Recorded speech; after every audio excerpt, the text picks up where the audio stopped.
Should we just start every single podcast episode with a sweet little Norm moment? Because that's what I'm feeling. Hi. You ready for a podcast?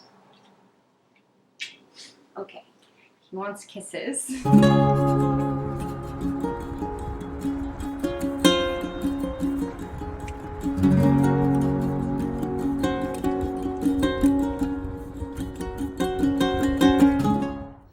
Hey folks, welcome. This is Gently Chaotic Knits, which is a mostly knitting video podcast.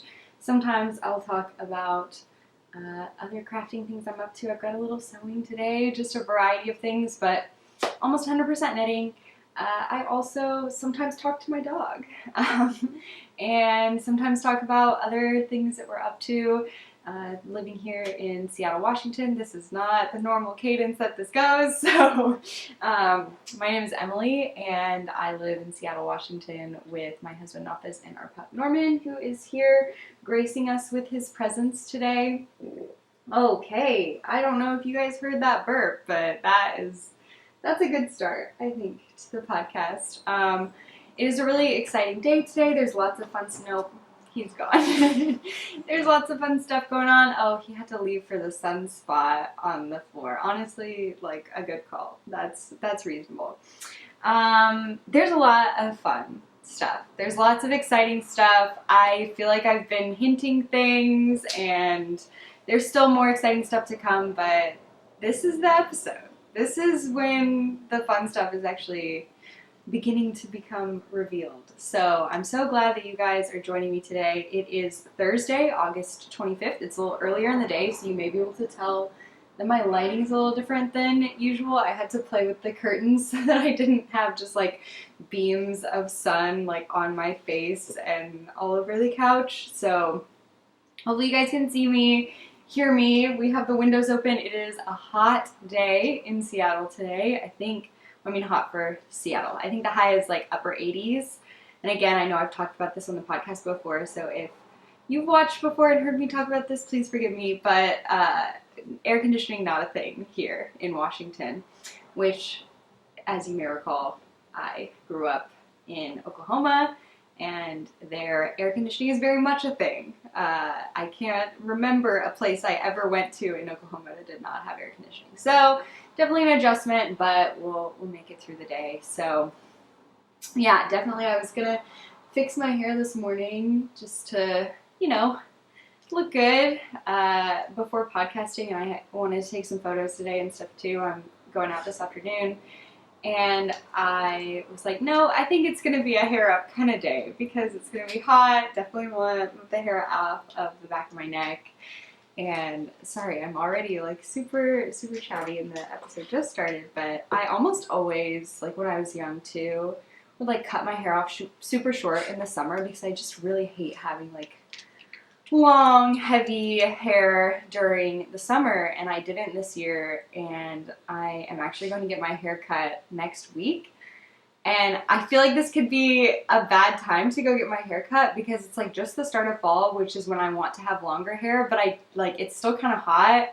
I'm still kind of in summer mode, so I am kind of feeling like I want to cut a lot of my hair off. I don't know. We'll see what I do. But anyway, let's talk about knitting and things. I forgot to get the most important thing that I need for this episode, so I'm going to go run and grab that really quick, and I'll be back. This is Slanty Stripes, which is a new design by me. The release date is finally set. It is next Wednesday, August 31st.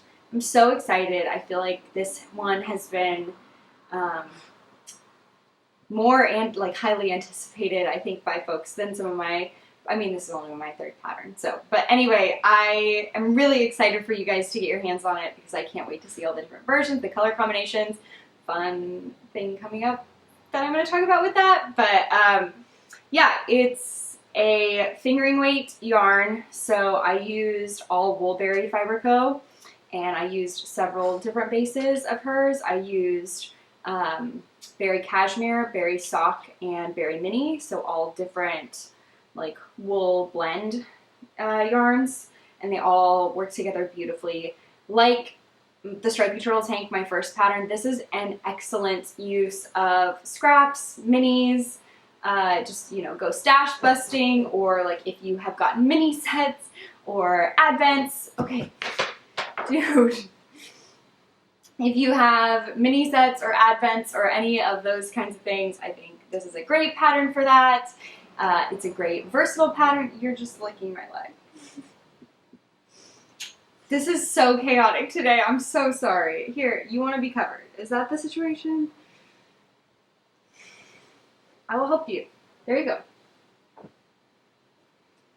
Even in this heat, he wants to be covered. Ah! This is so chaotic. I'm so sorry. I've said a variety of things at different times, and I'm gonna just have to fix this when I edit. Like, piece together the pieces of important information. The important thing is that this pattern is being released on Wednesday, and I'm so excited for it. It is a great versatile garment, great as just like a top, also great as a vest. Like, I think the V-neck makes it really great on top of collared shirts. I haven't worn it that way a ton because it's been summer, so I'm really looking forward to moving into fall and like wearing this as a vest. I think it will be perfect. Love it on top of collared shirts or turtlenecks, or as a layering piece underneath like cardigans, anything like that. I think it's just going to be perfect for. Also, this is a nice positive ease garment, so like nice and drapey and roomy. Some of my testers knit it with less ease, some knit it with more ease, and I think it just like definitely a wide range of options for you there.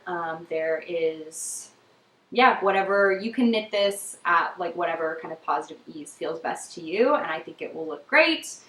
Yeah, I talked about, I think, the construction before, but it is knit flat, so it's knit, you knit the back panel and then the front panel, and you seam them up on the sides. The reason that you have to do that is because these stripes are intarsia. If you don't know what intarsia is, no worries. I actually think this is an excellent pattern for beginner intarsia. Many of my testers had never knit intarsia before, and no one had an issue with it. It is really simple because it's very small. You only have to manage 2 colors at a time, like very, very manageable. I also include in the pattern tutorial videos in addition to written instructions. So I think this is a great first intarsia pattern. I think it's really fun. You know how much I love stripes. I love these little color change details. But let's keep talking about the construction. So front and back, you seam them up on the sides, and then seam the shoulders as well. I did a 3-needle bind off on the shoulders. You can do whatever you want. You can do a Kitchener stitch on the shoulders. You can do, seam them together with like a whip stitch or mattress stitch, whatever feels good to you. And then it has a nice little split hem detail. You can close that up if you want to, but I really like the little split hem. I think it's really cute and fun. And because of that, if you wanted to, like, I know often split hem has a longer back than a front, so you could knit the ribbing extra long on the back if you wanted to, and give yourself a little like front back high-low moment for the split hem. And then you just finish it off with I-cords around the armholes and around the neck, and that's it. So definitely fun. I knit mine up super quick because the stripes just you want to keep going. It's kind of, people sometimes call that like potato chippy, like you always want one more, so I found myself like always wanting to do one more stripe. So yeah, I hope you guys love it. I'm really excited for it. There's some other really fun stuff coming along with this pattern, so let me just give you guys a little bit of background. I know this has become a little bit more of a common thing, not super common, but I've seen some designers have coloring pages with their patterns. So just like, an outline of their garment that you can either like digitally kind of color in, or you can print it out and color in so that you can try out your color combinations beforehand.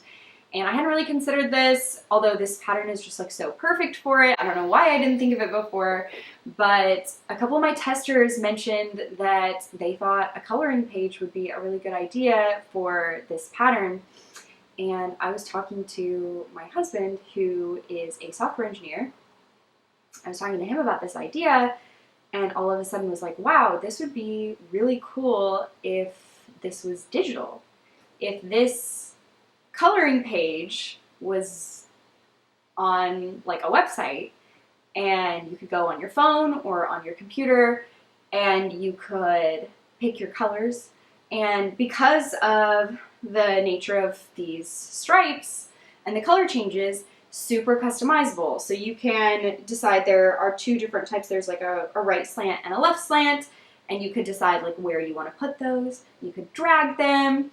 And my husband and I in office had this like, we were actually walking the dog when we were talking about this. We had this crazy like brainstorming session that was like, oh my gosh, and we could do this and we could do this, and like that would be so cool. And I was like, man, okay, well, that'd be cool, but you know, maybe I'll just make like a static PDF. And he was like, I think I could do it. Like, I think I could build this. And I couldn't believe it. I mean, I am pretty technically capable. Like, I have worked as an analyst. Basically, my skills are roughly equivalent to kind of like a data scientist type role, so I, you know, can code and all that kind of stuff. But that, like, web development and, like, what is often called, like, front-end web design is such a mystery to me. I had no idea that, like, some of this stuff was possible, and it's actually, like, pretty new to my husband as well, and so he was like, no, this would be really fun. I'd get to learn a lot of new stuff. I think we could do it. So we did it. So that has been kind of crazy. The thing that we've been working on literally we had this idea and started building it, I think like 2 or 3 weeks ago, maybe 3 weeks ago. And not only did Ovis build this, like, excuse my language, kick-ass tool, but I also built a whole website for it to exist in, because you don't want to just have the tool. I've been thinking of this, having the website has been something I've been thinking about for a while, and I think this just gave me like the energy and the push to get it done before this next pattern release. So there's still lots to do. The website is not in its final form. I don't know that it ever will be, because I think I'm like such a tinkerer, and there will always be like new ideas and new stuff that I want to do with it. But the website exists, and I do want to just give a shout out to my friends as well. I think I talked in my last episode about how we had my friends over for brunch, and we like all ate brunch together, and then we worked on like a secret project together. And that secret project was this website, and I didn't know what to do. I was really unsure about like how to host the website and how to build all of these different things. And my friends came over and helped get it started and helped me get it online, and that was just like, I felt so supported, and I'm just like so grateful to all of them. So thank you to my friends. I will have, maybe I'll put like a little list here, like a little list of their names as a thank you on the video. So thank you to my website contributors, and then a massive, like, I can't even communicate how thankful I am to Ovis for all of his work and effort on this tool. It is seriously like, you guys should just go play with it. Go see it, and you'll be blown away. I really am so grateful to him and his love and his support, and I don't know, you guys know, I've talked about like him and his love and support for me doing this in the past, and I get like emotional about it, and I just have to take another moment here. Like,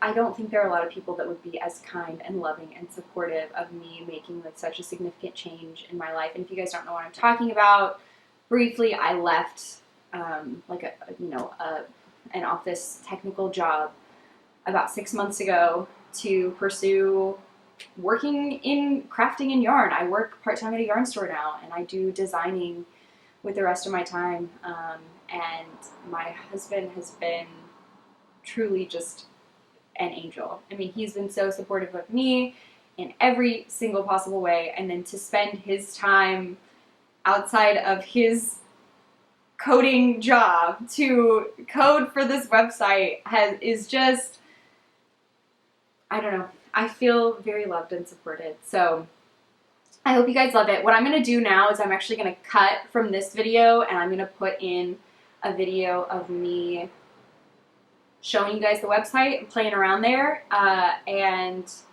if you want to visit and, like, you know, play along while I'm going through, I'll put the name of the website up on the screen here. It'll also be in the description box, but it is gentlychaoticknits.com.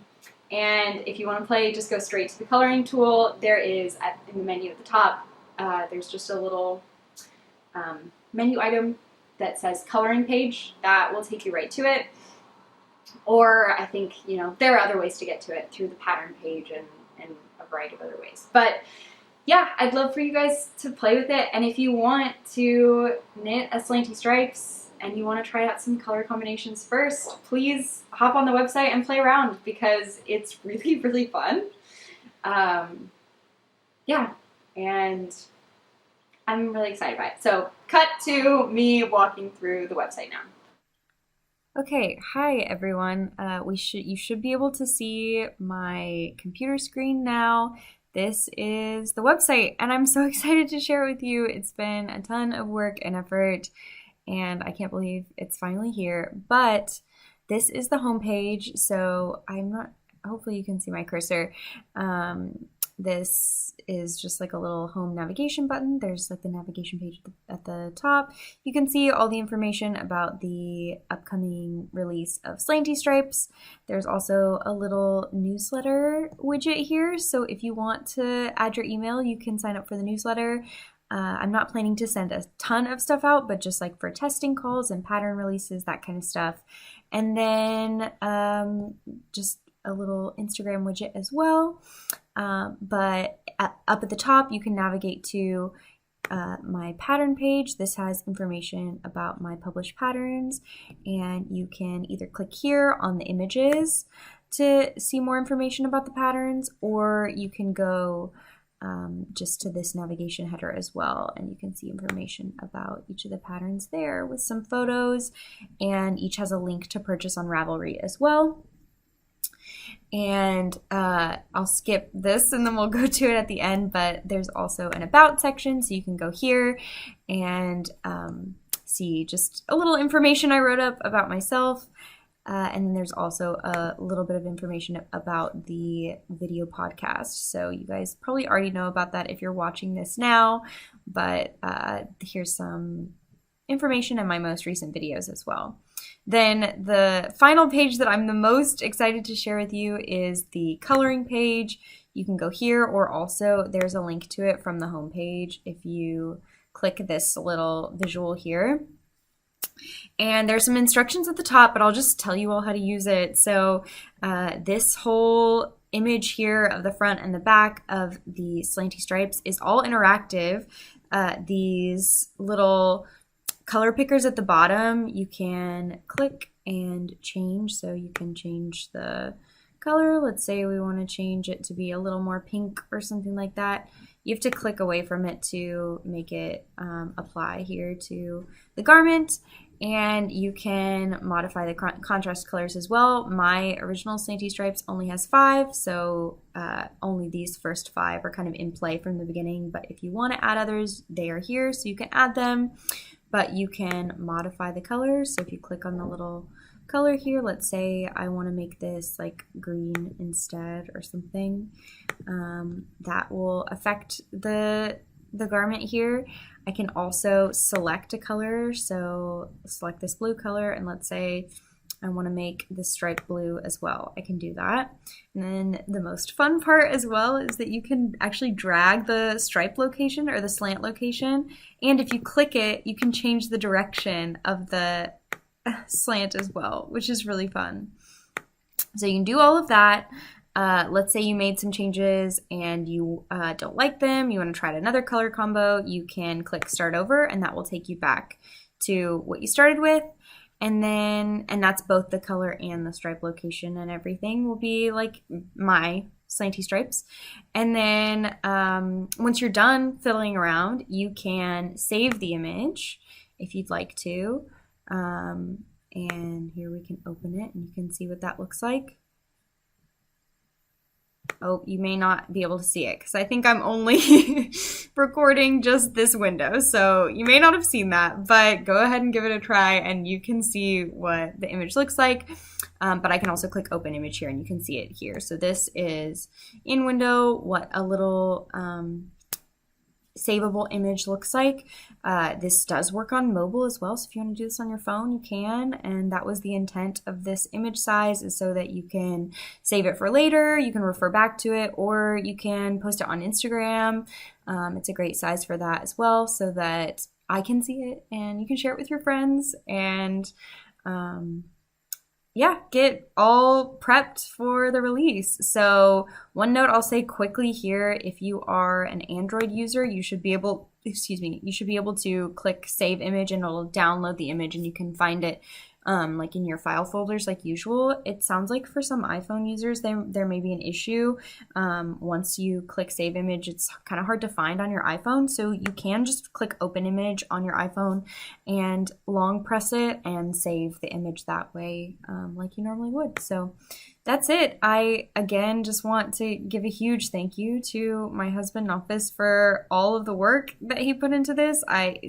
It literally would not be possible without his work and effort. He completely built this and it's amazing and I love it so much. So I hope you guys love it too, and I can't wait to see all your color combos. So back to the rest of the video. Okay, we should have just gone through the website. It's been just a couple seconds for me from when I left you, but hopefully you guys saw the website, and I just hope that you love it and think that it's fun. And yeah, if you guys have any like thoughts or feedback, I'd love to hear it. But yeah, Slanty Stripes is coming. I guess when I talked about the release date before, I forgot that I'm going to publish this video on Monday. So today is Thursday, August 25th, but you guys are probably seeing this on Monday, August 29th. So we're only a couple days away from the release. So hopefully you can play with your color combinations and everything and get it all figured out before Wednesday. So that's all the exciting news that I have at the top of the episode. I'm sorry for putting this all in at the beginning. I was just too excited and I wanted to make sure that you guys heard about it. So yeah, let's talk about normal knitting stuff. I've got some finished objects, I've got some works in progress, I've got some life stuff, I've got all kinds of things. So first off, finished objects, I'm wearing one. I don't know if you guys noticed, but this is actually a slantless or stripeless slanty stripes is maybe kind of what I've been calling it. It is a slanty stripe, so you can maybe tell from the shape. It is the same as this, but I just did it all in one color. And this is one of my Rhinebeck projects. So I think I talked about this last time. My knitting group and I, my friends and I, are all going to Rhinebeck together this year. It's all of our first time. We're so excited to be going, but we planned some matching outfits to knit before going. We are all knitting either like a tee or a tank, and then also a sweater. So this is my tank tee. And we're doing them, we all are using the same yarn, but different patterns. So for this one, I picked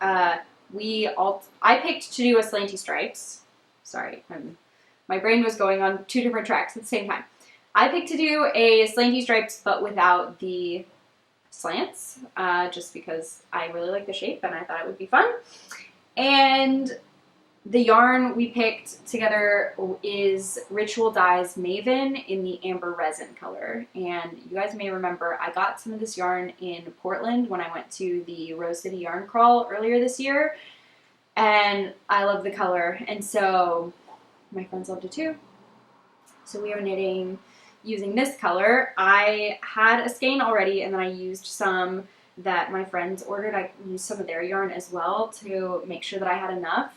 And that skein was quite a bit lighter, so I ended up having some pooling when I alternated skeins. You can see I have like this kind of stripe here and one down here as well. I alternated I did helical for the alternating at the bottom in the body. And I guess I should say the construction was a little different since this one didn't have any intarsia stripes.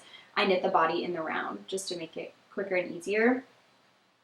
And then I did, actually for the back, I did every 2 rows. So I did like 2 rows of one skein, 2 rows of another. I don't know if you guys can see this super well because I can't see. So I did like 2 rows of main, 2 rows of the darker one, 2 rows of the lighter one, back and forth.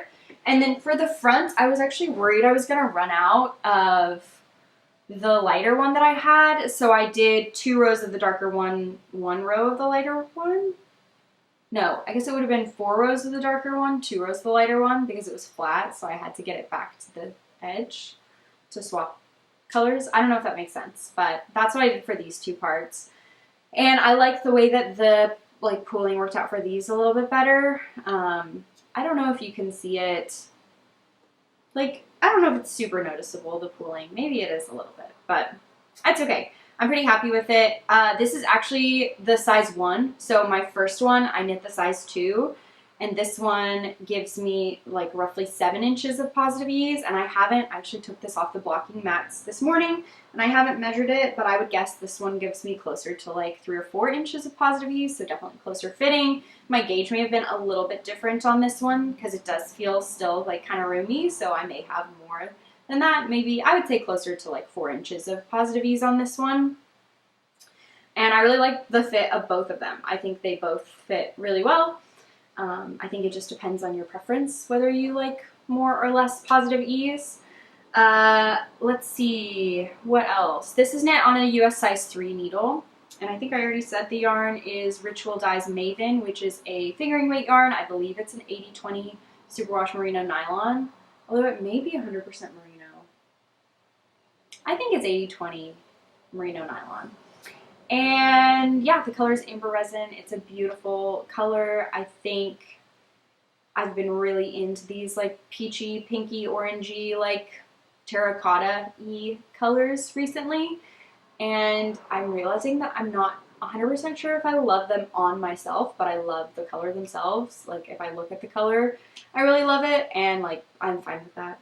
I think like, you know, not everything I wear needs to be like, oh, Emily, you look incredible. Like, I'm happy to just be wearing colors that I like. So, yeah, this is my stripeless slanty stripes. And I think it's just like a really fun shape. I really like the wider, I mean, I designed it, so of course I like it. But I like the wider shoulder here for the shoulder straps, and I like the V-neck, and yeah. So that's my first finished object. I have another finished object. It's actually a sewing finished object. So if you all follow me on Instagram, you probably saw me talk about this, but I sewed a field bag. So this is like goes back to the early days of the podcast, but early, like I guess it was a couple of years ago, the Fringe Supply Co., which was this lovely business that made these beautiful knitting bags, and their signature bag was the field bag. They went out of business or closed. They stopped selling bags, and at that point in time, I didn't have any, and I really wanted one, and so I ended up finding a couple, just like not through them directly, but through other places that still had them. And so, well, I got one, and my mom also found one and bought one for me. So I had a couple of Fringe bags, and I love them. The shape is just really great. The pockets on the inside are really nice. I love the handle. I love the way that the cinching works. Everything about it is just like really nice and great. I 100% support all the people who love these bags. I also love these bags. And then Grainline Studio, which is a sewing pattern company, came out with a pattern for the field bag. And I really wanted to make one. So I bought some waxed canvas from fabric.com. This is, I think, their 9.4 ounce waxed canvas, and this is I think it's like a mustard is just the name of the color. I don't remember exactly, but it is a little bit, so I actually have one of my Fringe bags is also waxed canvas. Okay, sorry. I just left y'all with the butt shot there. This one is also waxed canvas, and it's definitely like sturdier. It holds up. The sides stick up a little bit better, whereas this one, I don't know if you can tell, it's like a little bit It's a little droopier. It just kind of like sags, whereas this one sits up. And I think it's just the weight of the waxed canvas. This one is a heavier waxed canvas, and this one is a lighter waxed canvas. But it's okay. This actually like fits inside my backpack and stuff really nice because it's kind of squishier. And it still has that nice thickness to it, the waxy feel. The bag itself to sew was so much easier than I thought it was going to be. I was nervous, as I am about every sewing thing, because I feel like I don't know what I'm doing, and so I'm always nervous about it. But Grainline Studio has a series of video tutorials, and y'all, I'm going to tell you, like, I looked through the instruction booklet briefly, but basically, I just went straight off of the videos. I barely read the instructions at all. I literally just followed along the videos. I had my computer up and I was sitting at my sewing machine and I would play the video and watch what she did, and then I would do it myself. And then I would like that back and forth. That's all I did. And altogether, it took me probably 2 hours, which some of you may be like, oh man, that's a long time. And some of you may be like, that's so speedy. And I don't know where I am kind of like if that is a reasonable amount of time or not, but it felt pretty quick to me. I don't know. I mean, there's like, this bag is a really nice bag. I'm going to show you all the inside, hopefully, if you can see it. So there are pockets on the inside. Let me see if I can kind of, yeah, you can see here, there's a nice, this side has like a medium pocket that I have right now. I have like my tape measure and my scissors and like some needles in and like some stitch markers. And then there are smaller ones for like needles and pens on this side. I don't know if you guys can see this like at all.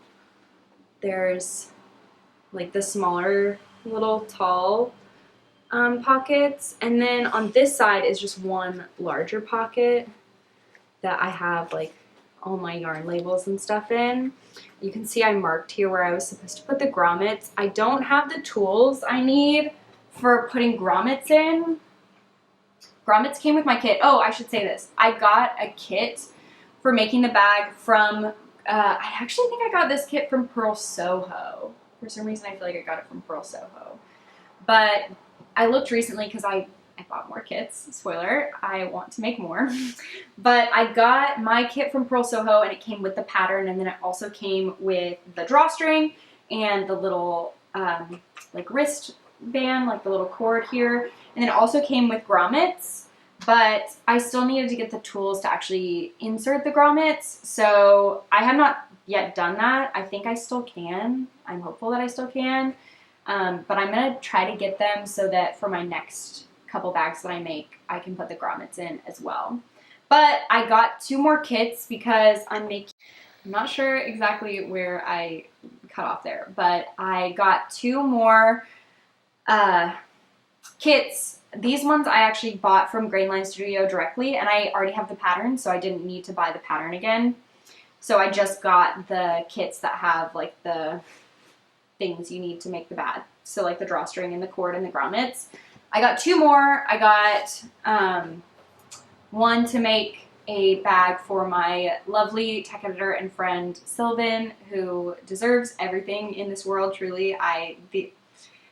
Oh my gosh, I went on a whole thing about Nafis, and now I'm going to go on a whole thing about Sylvan because this life, like designing these patterns, I couldn't do it without her. Truly, she is the most remarkable tech editor, and you guys should stay tuned because I think she's gonna start offering her like tech editing services for other folks as well. So definitely, I will share more about that when there's more information. But she is an angel, truly incredible. She, like, I think I talked last episode, she's like finishing one of my sweaters for me because I don't have enough time to knit it, and like all of her help and support with all the patterns that I write truly just could not be done without her. So I'm making her a bag as well. She picked out some, it's like a, I think I actually have it, that one has arrived.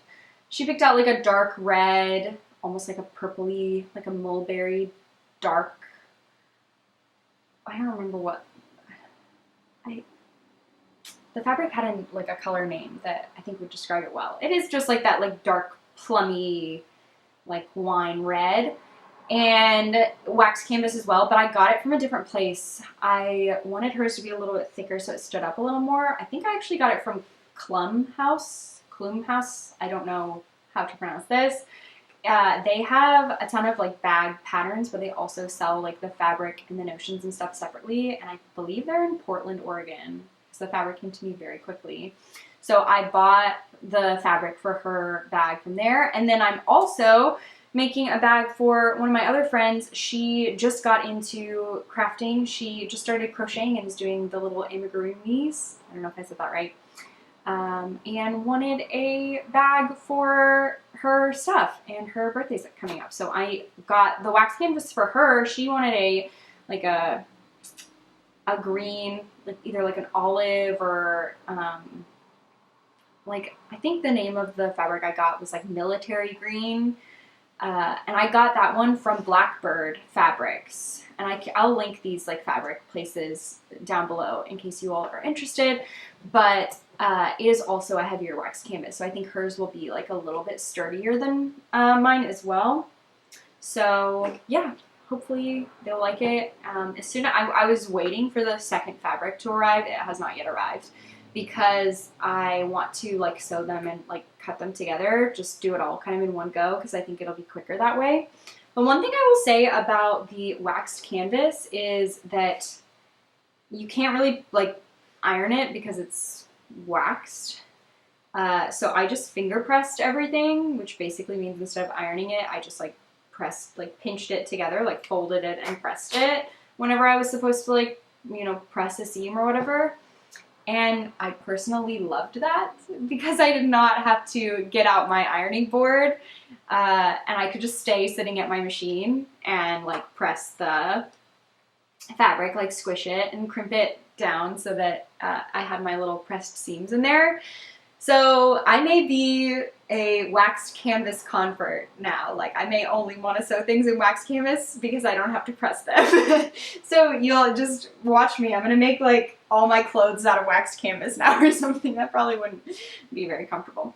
But yeah, I loved this project. I sewed it up actually the day that I recorded my last podcast episode. I stopped recording, and then I had like a ton of other stuff to do, and one of the things on my list was cutting out the fabric for this bag. I think I even talked about this on the podcast last time. I cut the fabric and then was so excited that I just sewed the rest of the bag that day as well. So you should check out, there are a couple other, I think this pattern, I mean, I'm sure lots of people make it, but I think more folks like on Instagram and stuff I've seen have been sewing along with us. This originally came about, my friend Maya and I talked about sewing them together, and she finished hers, and it's a beautiful, she didn't do wax canvas, hers is a heavyweight cotton canvas in this beautiful floral print, and it's just so beautiful, so you should definitely go check hers out. I know some other folks have been sewing them up as well, so yeah, check that out if you are interested in seeing different people's versions. And I'm gonna be sewing up a couple more as well, so really fun. If you haven't sewed this pattern before, I would say go for it. It's really fun. The video tutorials are super useful, and the finished product is just like so lovely and so useful. I love that. So yeah, I feel like, oh my gosh, I'm like really wordy today. I'm kind of hot. There's a lot. It's very chaotic. There are so many things that are happening in my mind, and I'm saying a lot of things, and I need to stay focused. So I got my list of things. We talked about slanty stripes. We talked about the field bag. We talked about this thing that I'm wearing. Now let's talk about works in progress. So I only have a couple. If you guys remember last time I talked about the Harlow hat, I haven't worked on that at all. So I'm not going to show this to you. If you're interested, I cast on and knit a little bit of a Harlow hat, which is a 2-color brioche basic hat by Andrea Mowry. And I'm using some beautiful spin cycle yarn for that. I have not worked on it at all, so I'm not going to show it, but that is still a work in progress. I'm not sure when I will finish that. The big work in progress for me this week, in addition to finishing this, so I did finish this during this time, but I also cast on and started my dad's dad sweater. So my dad's dad sweater, not my grandpa's sweater. I think I made this joke last time as well. You all are probably like rolling your eyes at me, Emily, that's not funny, but I did cast this on and make quite a bit of progress on it, so I don't know if it's in a state where you guys can see it super well. Maybe I should knit to the end of the row so that you can see it better. Maybe I'll do that. So I'll start talking about it while I knit to the end of the row. And this way also, in case anyone is interested, you can watch me knit. This is what it looks like when I knit. I knit continental, and I hold, so that means I hold the yarn in the tension in my left hand. I have talked about this before. I started knitting English, and then I worked at a yarn store in college, and one of the people who worked there, I watched him knit and was like, oh my gosh, you are so fast. He was like, I can show you how to knit fast as well, and taught me how to do it. And then I switched over and have never looked back, and it just feels so natural to me now. It's so much faster, so I always knit continental now. Okay, anyway, this sweater. This is a new design by me. I had knit a sample for myself, and then I ended up ripping out that sample because I wanted to make some changes. And then I knit the top of it again, and I gave it to my friend Silva, and she's going to be finishing it up for me. But I am knitting one for my dad now. It is inspired by the sweaters that my dad wore when I was young. Really woolly, nice, like oversized fit, lovely large sleeves. It's a set-in sleeve construction, so rather than like a drop shoulder, the seams are kind of on top of the shoulder. And I was really inspired to design a pattern that mimicked this structure, this design. So the yarn is Aimee Corrie worsted, and it is the perfect yarn for this project. It's part of what inspired me to do this. I felt this yarn and was like, this is it. This is my dad's sweater. Like this is it. And I knit my original sample in French gray, and this one is Payne's gray. So I'll have a light gray sweater, and my dad will have a dark gray sweater. And this color I really love. I have been going back and forth like, oh, was this the right choice for his sweater? I considered doing like a dark green as well, which I think would have been beautiful. I probably should have just asked him what he wanted, but I kind of wanted it to be a surprise, and then it ended up not being a surprise anymore because I was talking to the rest of my family about if they wanted a dad sweater, and he was like, do I get one? And I was like, oh shit, of course you get one. I already have the yarn for yours. I'm like, it's happening. But I had picked, and so the rest of I'm off track already. Next year, I feel like all I'm gonna knit are designs, like new designs, and a dad sweater for like everyone in my family, because I want us all to have them, and I feel like it'd be really sweet. But this is the yarn. It is, this is Aimee Corrie worsted, and the colorway is Payne's gray, and I think it's just really nice, like slate gray. It's definitely like a bluish gray, and I think it's really pretty. I've gone back and forth about whether it was the right choice, but I do think it's really nice, and so I hope he likes it too. He has seen this color since then, and has told me that he likes it. I think he likes that I picked it. I don't know if he actually likes the color itself, and that makes me anxious, but this is the color he's getting, so hopefully he likes it well enough. But I talked a little bit last time about the sizing for this sweater. I am going to be writing two versions, a broad shoulder version, which is for like what you would kind of, sorry, Norman's trying to get out from the blanket. What you would think of more as like a men's sizing, like a men's fitting garment. So that is just like the difference in the shoulder to bust proportion. So that will be like the broad shoulder range, and then we'll do like a standard size range, which is more close to like what you would expect for women's sizing. But, you know, everyone is welcome to knit whichever size they're more comfortable with. I know lots of folks, like, you know, women who have broader shoulders who might prefer the fit of the broad shoulder sizing. And yeah, that's definitely an option. So my original sample was the standard size 2. The pattern will have 9 sizes for both options, and so mine was a standard size 2, and this is my dad's, and it is a broad shoulder size 4.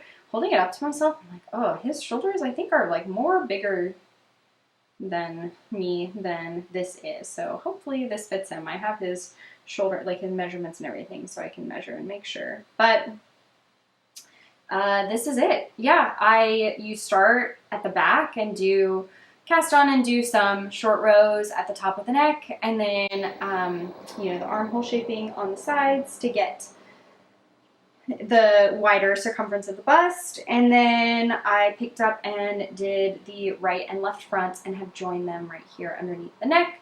And then I will finish the front, do the armhole shaping and everything, and join it around and do the body. So I need to finish this by the end of September because we are going on a trip to St. Louis to watch some Cardinals baseball games.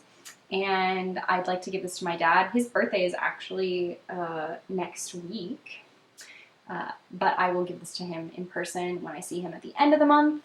And I'd like to take some photos together so that we can use that for the pattern pages and everything. I think it would be really nice for us to have those photos together, but also so that you guys can see what the pattern looks like on different bodies and what the broad shoulder sizing looks like versus the standard shoulder and everything. So yeah, this is my dad's sweater. I think that's all. Let me make sure I told you all the information. This is Payne's Gray.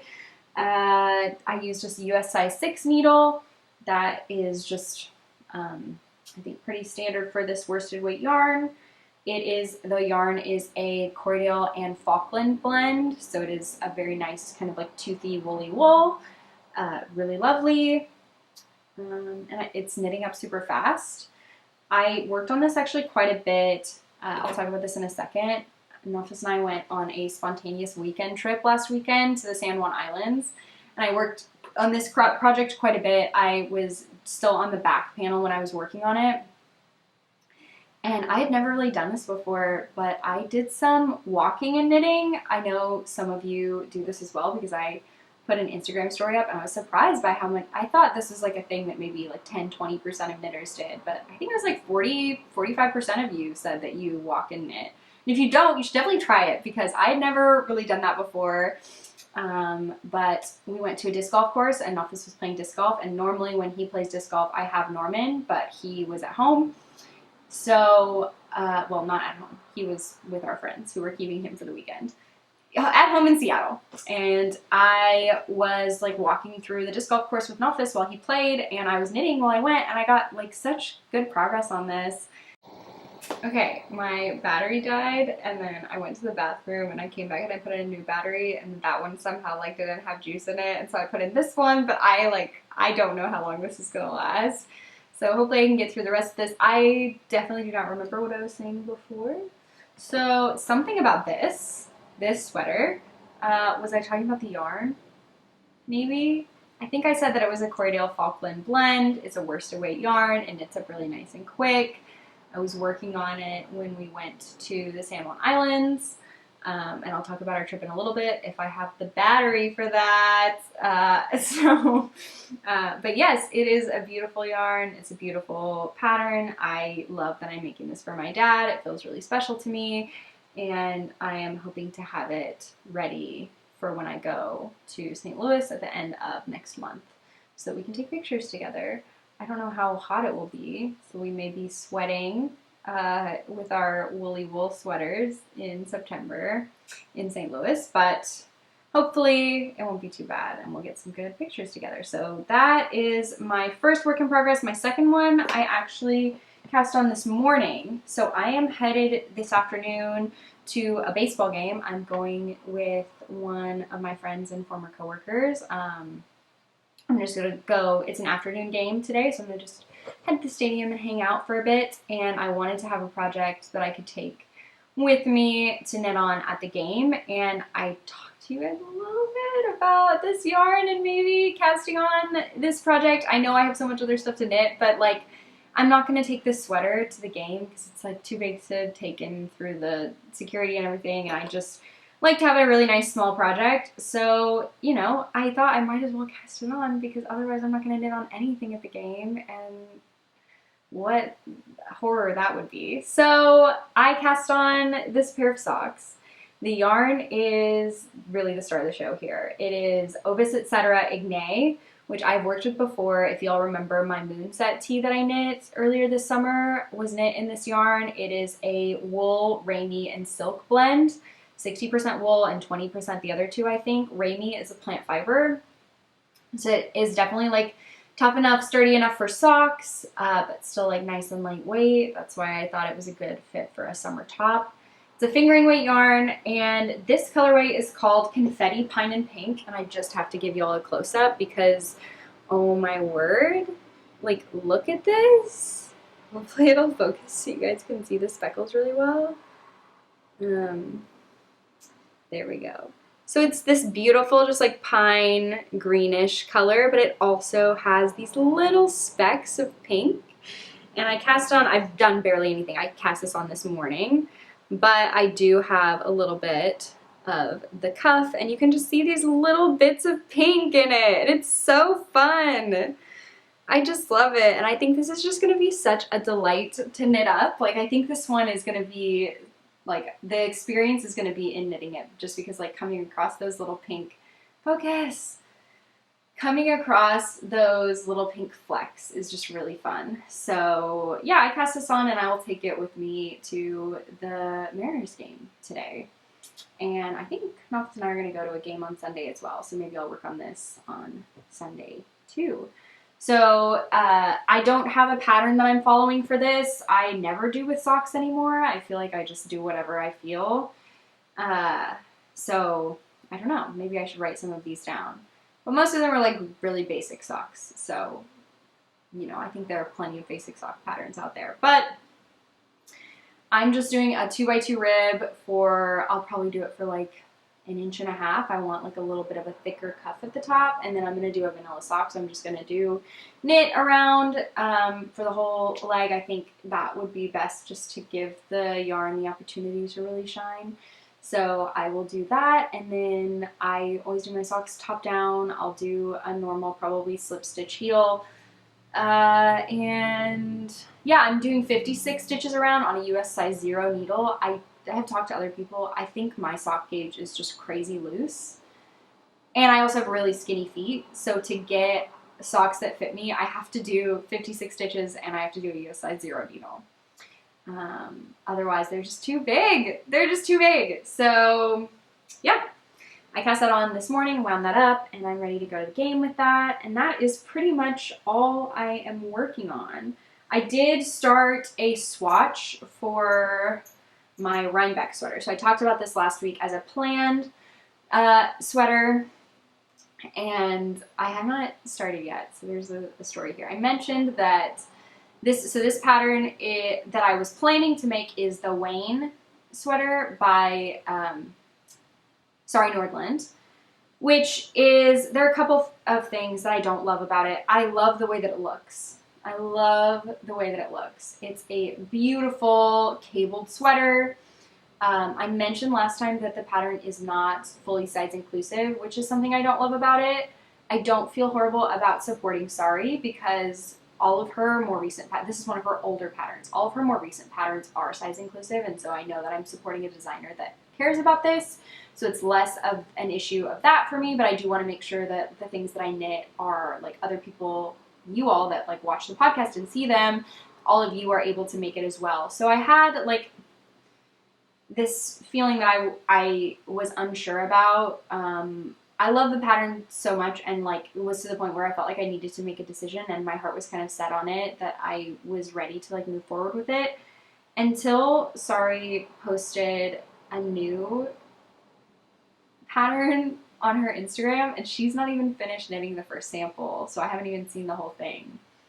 But it's this beautiful cabled raglan. And that's the other thing I didn't love about Wayne, is that it's bottom up and you do the sleeves from like the cuff up as well, and seam them around the shoulder.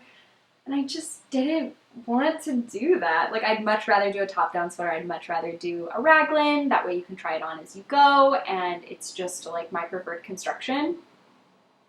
So I am hoping that if I spend all of my time and energy on this sweater right now, I'll finish it pretty soon, and then I'll have time if I am lucky enough to be able to test knit the sweater for Sorry, Nordland, that I would have time to knit it and finish it before Rhinebeck.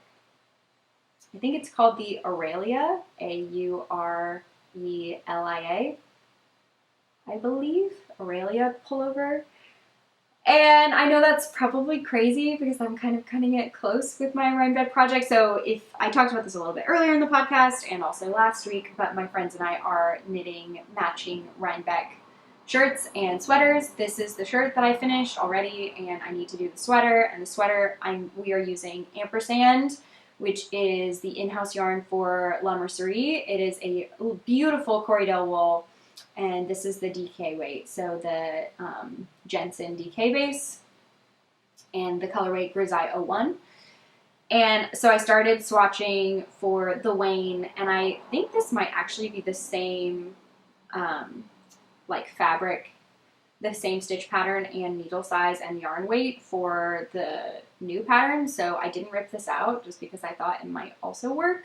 I know it's also DK weight, and I saw on the sleeves she also has this like moss stitch, so I might be able to like use this swatch for that sweater if I end up doing it. So I just kind of left this, and I've been putting all my energy into my other projects so I can make as much progress on those, so that if I end up being able to knit this pattern before Rhinebeck, I will have enough time to do that. So that's probably crazy. You guys are probably like, Emily, this is insane, but that's what I'm doing because I love it so much, and I don't know. I just really wanted to knit that one. So this is my little swatch in Ampersand.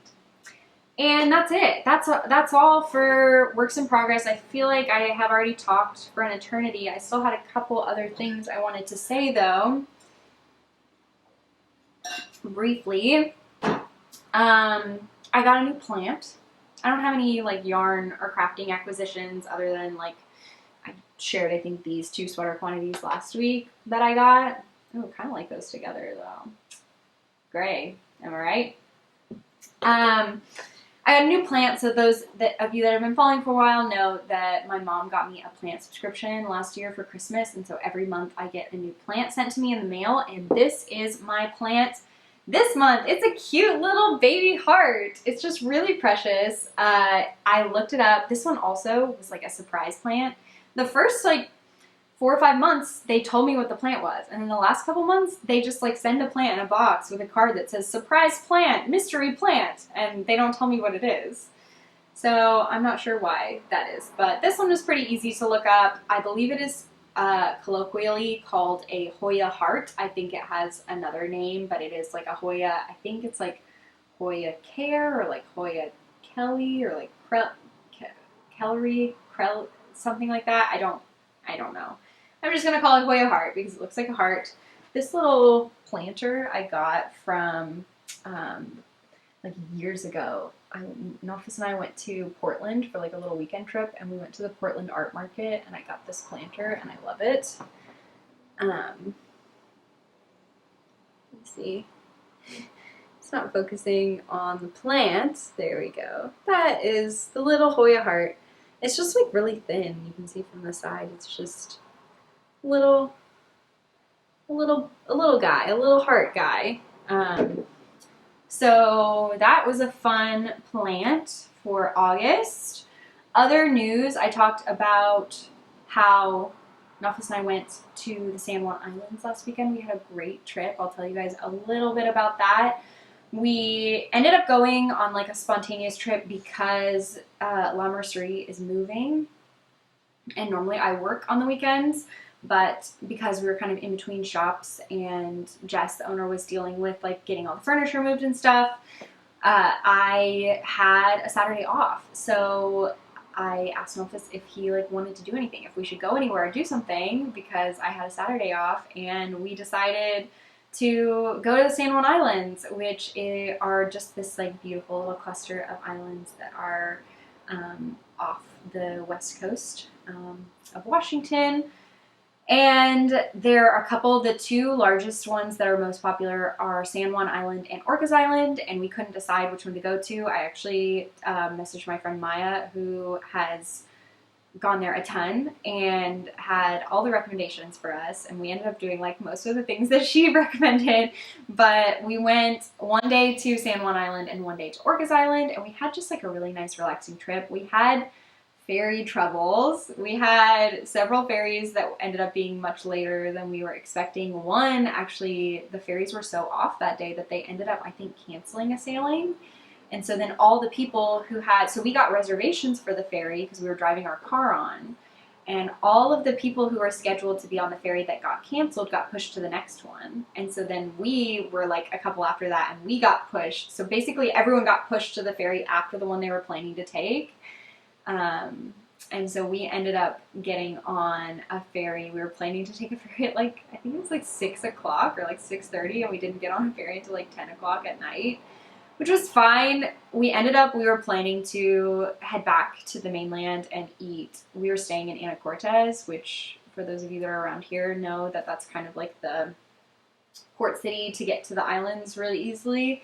And so we were staying there, and we were going to just have dinner there, but we ended up just staying on San Juan Island in Friday Harbor. Our car was parked in the ferry line, and so we just walked over to this restaurant, and it was one of the best meals I've ever had. So it ended up working out. It was beautiful. We had a beautiful view from our table. We were sitting outside, and we got to see the ferry come in and the water, and we had a beautiful, oh my gosh, it was a beautiful dinner. We had this lovely, it was like a duck and like brown butter gnocchi with like sweet potatoes, and oh my god, I don't know, it felt like fall to me. They said it was like on their summer menu, but it felt very much like fall with like brown butter gnocchi and sweet potatoes. I don't know, that felt like fall to me. So it was a good transition meal from summer to fall. And then we also had a chicken sandwich that was also really good, and it had thinly sliced apple on it,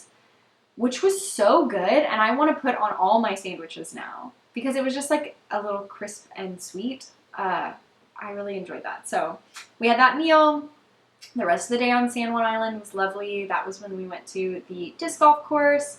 We also went, there is a distillery on the island that does all of their distilling, I guess, and like they get all of their ingredients and stuff for their like alcohols from the island, and it was so much fun. We just did like a little tasting there.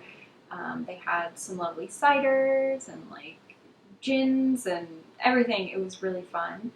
And what else did we do? We went to the farmer's market. We had a great little brunch. Nofis had a crepe, and I had like a smoked salmon and cream cheese like sandwich kind of. It was really good. There was a yarn store that I really wanted to go to on the island, but it was closed that day because there was a fair, like the San Juan Island Fair was happening that day. So didn't get to go to the yarn store, but the next day we went to Orcas Island and had a great time. We kayaked in Lake Moran State Park at the lake. I think it was called Mountain Lake is the lake that we kayaked on, and we also had a beautiful brunch, got a chai tea latte and some lovely pastries from this wonderful bakery, Brown Bear Baking, if you're ever there. It was lovely.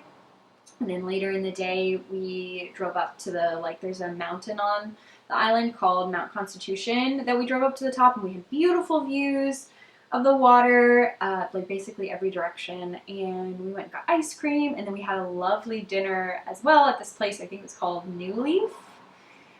And they just did like drinks and kind of like shareable plates. And we got, it was like a mushroom bruschetta, we got these like pork barbecue sliders and these crispy Brussels sprouts. It was all so good. I immediately came home and was like, I need to recreate some of this. And so that's one of my favorite things. It's like eating something out that we love and then like trying to make it ourselves at home. It never tastes as good, but sometimes it tastes like almost as good. But it's like, I don't know, homemade, it's probably better for you, and it's fun. But I made we got some goat cheese from the farmer's market when we were there on the island, and I made like a little bruschetta with goat cheese and these like sauteed mushrooms and like a balsamic glaze on it. It was really tasty, not as good as the one we had there, but still good. And yeah, our ferry was an hour late, that night as well, so we didn't get home until after midnight. But it was a really good trip. It was a nice, fun, spontaneous trip that we normally don't do, so that was really fun. Yeah, only other thing, like I guess I mentioned it briefly, but La Mercerie is moving, so the physical store, the yarn store that I work at, is closed right now. But we're opening next week on Thursday, September 1st, so right in time for Labor Day weekend. So if any of you are in the area, you should definitely come for the opening. I will be there on Thursday and Saturday if you want to come say hi. The new shop space is beautiful. It is an easier trip for folks in Seattle. I actually had my commute yesterday. I was there helping get stuff set up at the store. It was such a breeze. I know this may still sound like a lot, but door to door it was less than an hour and a half, which is really great for me. Most of my commutes when I was at the Polsbo shop, depending on how long I had to wait for the ferry, it was sometimes over 2 hours. And so it was just lovely to have a nice, quicker commute. So if you want to go and you're in Seattle, it is a really enjoyable ferry ride and a short walk from the ferry terminal, which is just so nice. And it's a beautiful walk too. You can walk down by the marina, by the water. We're in just a beautiful location. The store is beautiful. The whole area is beautiful. So definitely come by. There's some fun stuff. If you're interested in getting some Corrie worsted, like maybe you want to make a dad sweater, which by the way, the test call is going to be in a couple weeks very soon. So stay tuned for that. But also, if you want some of this yarn because you want to make your own dad sweater, you might want to come to the opening. You might want to come to La Mercerie because we might have some yarn. Even in this color if you want to match my dad. Or in the color I made if you want to match me. Yeah, that's it. I can't think of anything else. I need to wrap this up because I think my battery is going to die any moment and I need to download the videos and everything. But I hope this was fun for you all. I feel like stuff is really coming together. Stuff is really fun. We've got pattern releases and websites, and I'm about to have another testing call. And it's just, yeah, I think it's been really fun. I'm having a great time with all of this, and I hope that you all are too. It's a touch overwhelming at times, and it does still feel like there's a lot to do, and I know that I'm putting a lot of pressure on myself, but it still feels like a dream that this is like what I do now, is work at a yarn store and knit and write patterns for you all to make. So I love that, and yeah, I'm just so grateful for all of you. So maybe, I don't know, am I like a touch emotional today? I feel like I've been doing a lot of being grateful for my life and the folks in it. So, and you guys are part of that. So thank you, and I will talk to you guys maybe next week at some point. But I hope you do lots of knitting and watch lots of baseball and have a great week. Bye.